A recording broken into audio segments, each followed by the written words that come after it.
Hello दोस्तों, मैं पहले ही डिस्क्लेमर दे देता हूँ कि मुझे ओवरऑल पठान मूवी पसंद आई है, बट इस वीडियो में हम इस मूवी के दोनों ही अच्छे एस्पेक्ट्स और बुरे एस्पेक्ट्स के बारे में डिस्कस करेंगे। और हाँ, जो आपने थंबनेल में देखा है उससे ही हम शुरुआत करेंगे कि why KGF action is greater than Pathaan. और अगर इसका मैं शॉर्ट में आंसर दूं तो इसका जवाब है सेटअप एंड इमोशन। हाँ, अगर आप मुझे ये पूछेंगे कि एक्शन सेट पीसेस कौन से मूवी में अच्छे थे तो मेरा जवाब होगा पठान।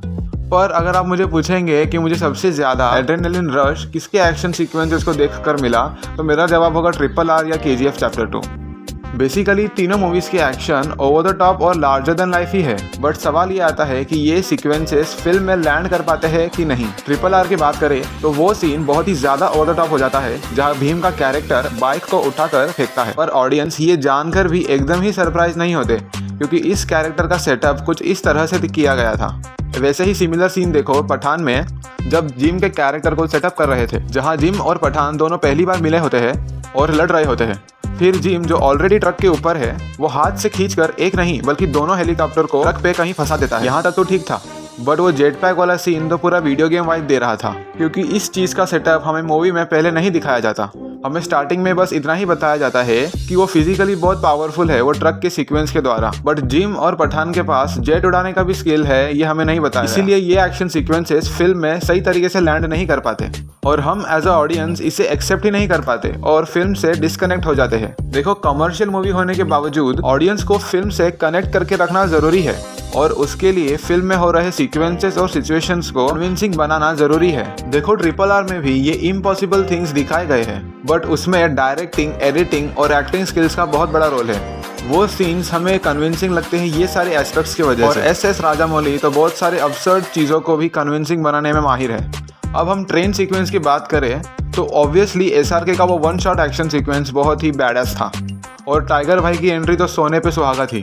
फिर आता है ये सीन जो हमें पहले देखा हुआ लगता है कहीं KGF चैप्टर 2 में।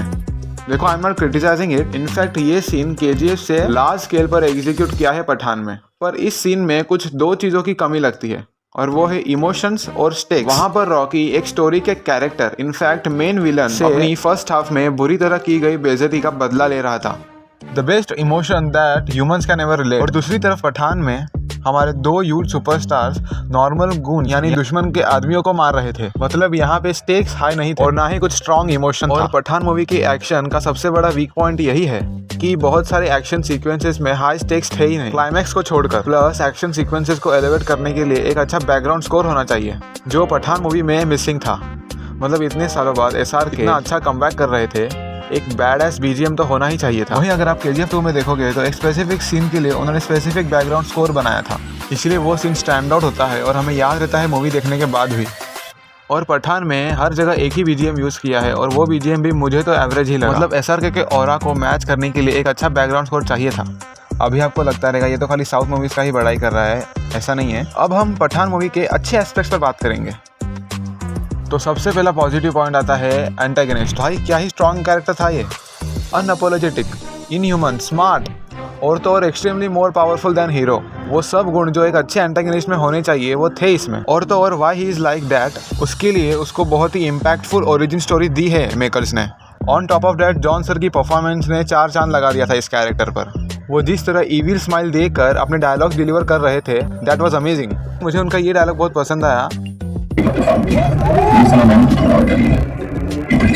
ये इस कैरेक्टर का कॉन्फिडेंस लेवल दिखाता है। और अगर आप लोगों ने गौर किया होगा तो जिम का कैरेक्टर एक मिरर एंटागनिस्ट है। ऐसे विलन्स के ट्रेड्स सिमिलर होते हैं प्रोटैगनिस्ट से, बट इनके आइडियोलॉजीज बिल्कुल ऑपोजिट होते हैं उनके लाइफ एक्सपीरियंसेस की वजह से। यहीं देख लो, जहाँ एक तरफ पठान एक्स सोल्जर्स को लेकर अपनी टीम बना रहा था देश की भलाई के लिए, और वहीं दूसरी तरफ जिम भी एक्स सोल्जर्स की ही टीम बना रहा था बट देश के खिलाफ या अपने लिए। और ये फिलोसॉफिकल डिफरेंट आइडियोलॉजीज हमें ये एक डायलॉग द्वारा समझ आती है। एक सोल्जर ये नहीं पूछता देश ने उसके लिए क्या किया, पूछता है वो देश के लिए क्या कर सकता है। दूसरा पॉजिटिव है इस मूवी का स्टोरी। मतलब इतना भी माइंड बॉगलिंग नहीं है, बट एक एक्शन मसाला मूवी के लिए बायोलॉजिकल वेपन का कॉन्सेप्ट फ्रेश था। तीसरा पॉजिटिव पॉइंट है परफॉर्मेंसेस। ये मूवी में सभी कैरेक्टर्स के परफॉर्मेंसेस अच्छे थे। SRK से लेकर डिम्पल कपाड़िया तक सभी ने अच्छे परफॉर्मेंसेस दिए हैं। स्पेशली वो मास सुसाइड का सीन, जब वायरस ने सभी को इन्फेक्ट कर लिया होता है, उस सीन में डिम्पल मैम लिटरली काँप कर डायलॉग्स कह रही होती है जो ऑब्वियसली बहुत नेचुरल था और थिएटर उस मोमेंट पर पिन ड्रॉप साइलेंस हो गया था। चौथा पॉजिटिव है इस मूवी का कैमियो। मतलब टाइगर के कैमियो के बाद मूवी बहुत गुना एलिवेट हो गई थी। एंड ऑफ कोर्स अब सब लोग एक्साइटेड है इस यूनिवर्स में आने वाले नई मूवीज के लिए। देखो ये वीडियो का हमारा ये इंटेंशन नहीं था कि हम कंपेयर करें, हमारा ये इंटेंशन था कि इस मूवी के दोनों एस्पेक्ट्स पर बात किया जाए और जो थोड़े से अंडरवेलमिंग एस्पेक्ट्स है और हो सकता है तो इम्प्रूव किया जाए नेक्स्ट मूवीज में जो इस यूनिवर्स में आने वाली है, हमें एज अ ऑडियंस फ्यूचर में और भी अच्छे फ्लॉलेस मूवीज देखने मिले।